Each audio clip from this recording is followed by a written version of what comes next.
Salutations, vous connaissez le dernier roi qui ait connu la France? Louis-Philippe. Il a régné de 1830 à 1848. Mais quand on regarde bien, on voit que si Charles X et Louis XIX ont abdiqué, ce n'est pas pour lui. Alors, comment se fait-il que le dernier roi de France soit un usurpateur? C'est ce que nous allons voir. Après la chute de Napoléon, les Bourbons revinrent sur le trône de France. À la mort de Louis XVIII, père de Louis XVI, Charles X, leur frère, monte à son tour sur le trône.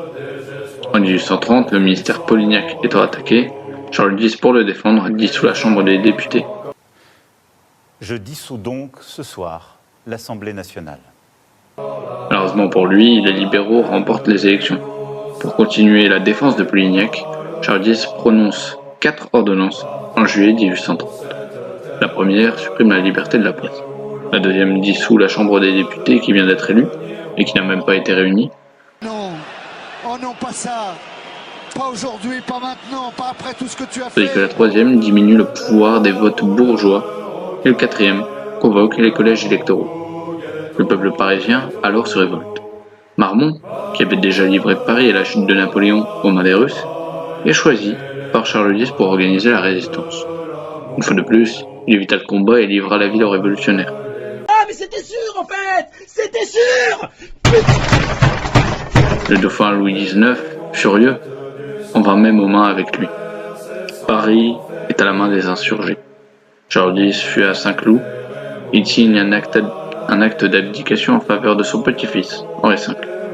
Son fils, Louis XIX, duc d'Angoulême, abdique lui aussi en la faveur de son neveu, Henri. Au même moment, Louis-Philippe est nommé lieutenant général du royaume. Mais qui est Louis-Philippe?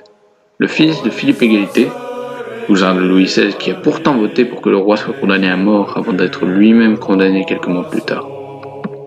Son ancêtre, le régent, pendant la minorité de Louis XV, avait bafoué le testament de Louis XIV pour accéder à cette place de régent. Ainsi, Louis-Philippe est issu d'une lignée de traîtres. Je pense que tu pensais pas que j'allais dire ces choses-là. Tu pensais que ce serait tabou. Mais non, c'est pas tabou, c'est pas tabou, c'est pas tabou. Puis on dit Chateaubriand, principale source de cette vidéo, de son caractère. Monsieur le duc d'Orléans avait eu sa vie durant, pour le trône se penchant, tout homme bien né sans pour le pouvoir. Penchant se modifie selon les caractères. L'un, pour s'élever, peut atteindre à tous les crimes. L'autre, pour monter, peut descendre à toutes les bassesses.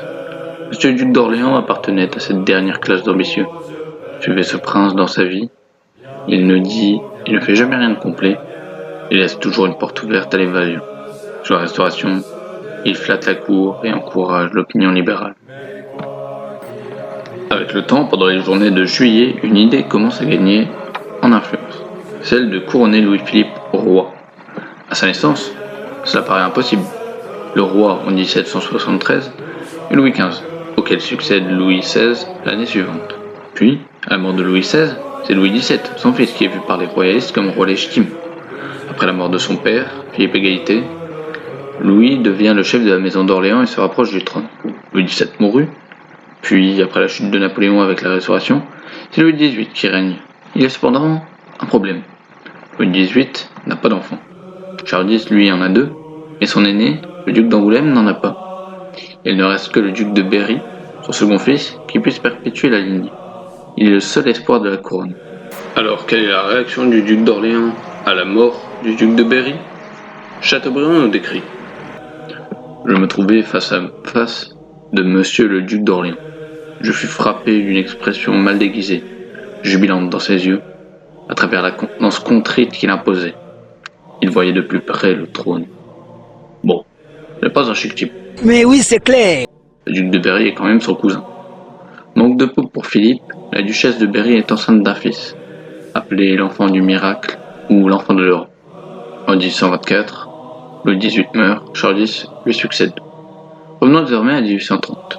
Philippe est, comme je vous l'ai dit, nommé lieutenant général du royaume et de plus en plus de gens pensent à le proclamer roi. Chateaubriand nous explique.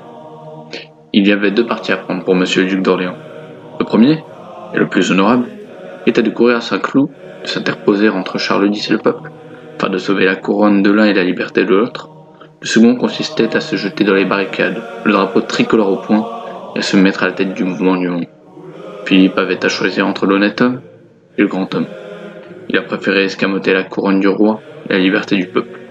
Un filou, par le trouble et les malheurs d'un incendie, dérobe subtilement les objets les plus précieux du palais brûlant, sans écouter les cris d'un enfant que la flamme a surpris dans son berceau.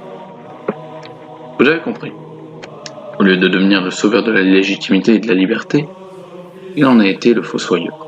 Au lieu de se montrer droit et de gouverner le royaume en qualité de régent, durant la minorité d'Henri V, il usurpa le trône d'un enfant. Par exemple, en mentionnant l'abdication de Charles X et Louis XIX, sans parler du fait qu'ils aient abdiqué en faveur d'Henri V, et que le trône du coup n'était pas vacant. Échangeant avec Chateaubriand, et feignant d'être affecté par la chute de Charles X et sa fuite, explique combien je serais satisfait d'être le soutien et le tuteur de cet enfant. Pas fort aux questions, Henri V. Et lorsque Chateaubriand lui rappelle qu'il a tout le pouvoir et qu'il peut, donc, devenir le régent de Henri V, devinez ce qu'il lui répond. Nique ta mère. Plus sérieusement, il détourne le sujet, comme tous les politiques qui n'ont rien à dire. Vous savez, la chose est plus difficile que cela.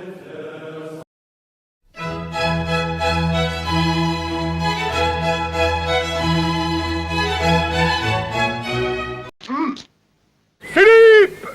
Je sais où tu te caches! Viens ici que je te bute, enculé! Ta gueule! Viens ici, sale enculé! Salaud!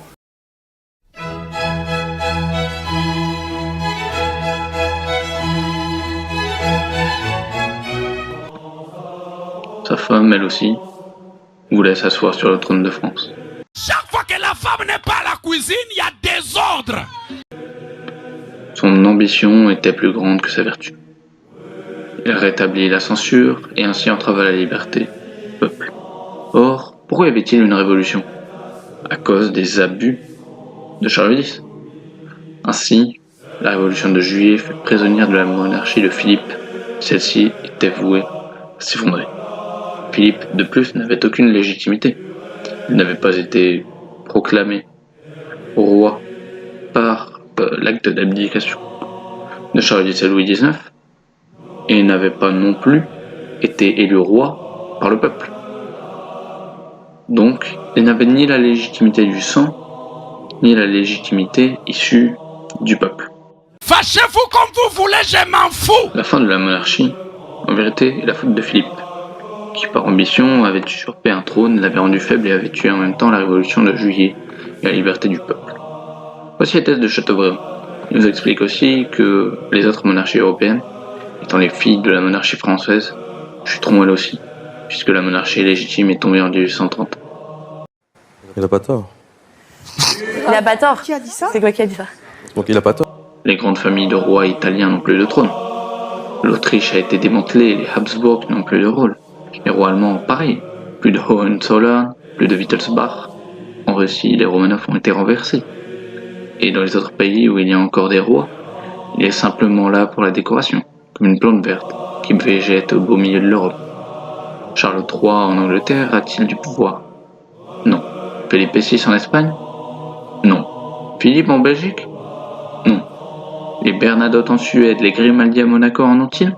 Non. Les rois du Danemark, le grand-duc de Luxembourg en ont-ils? Pas plus. Tout ça par l'ambition de Louis-Philippe Ier. En conclusion, nous pouvons dire qu'en usurpant le trône d'un enfant, Louis-Philippe a conduit à la destruction de ceux-ci à travers l'Europe. J'espère que ça vous aura intéressé, merci de m'avoir écouté. Pensez à liker, à commenter et à vous abonner, cela me soutiendrait.